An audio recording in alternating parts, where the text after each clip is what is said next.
അരിയും മലരും കുന്തിരിക്കവും ഒരുക്കി വെച്ചോ, വരുന്നുണ്ടടാ നിന്റെ കാലൻ എന്ന് വിളിച്ചു പറഞ്ഞത് ഹിന്ദുക്കളോ ക്രിസ്ത്യാനികളോ ആണോ? അല്ല. ആരാണ് അത്? നമ്മളൊരു സംഭവം തെക്കോട്ട് വന്ന് PFI അത് പറഞ്ഞ സാഹചര്യത്തിൽ നമ്മൾ കേട്ടു. അത് ഇന്നും കേരളത്തിൽ ഉറക്കെ കേൾക്കുന്നുണ്ട്.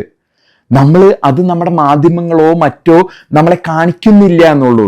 എന്നാൽ സാമൂഹ്യ മാധ്യമങ്ങൾ, ഞാൻ ഈ അടുത്ത ദിവസം നമ്മുടെ ഒരു സാമൂഹ്യ മാധ്യമത്തിന്റെ ഒരു യൂട്യൂബ് ചാനലിൽ കേട്ടതാണ്, കൊല്ലും ഞങ്ങൾ ഹിന്ദുക്കളെയും കാഫിറുകളെല്ലാം കൊല്ലും ഞങ്ങൾ അറബിക്കടലിൽ മുക്കിത്താഴ്ത്തും, 1921 മറക്കണ്ട, അറബിക്കടലിൽ കൊന്നു താഴ്ത്തും, കാഫിറുകളെ കൊന്നു താഴ്ത്തും എന്നാണ് പറയുന്നത്. അപ്പൊ ഇദ്ദേഹം പറയുന്ന ഈ സ്നേഹത്തിന്റെയും ഹൃദയവിശാലതയും എവിടെയാണ് എൻ്റെ മിസ്റ്റർ അനിൽ മുഹമ്മദ്? താങ്കൾ പറയുന്ന ഈ ഹൃദയവിശാലതയാണോ താങ്കളുടെ ഈ സമുദായത്തിന്റെ ഒരു അടിത്തറ എന്ന് പറയുന്നത്?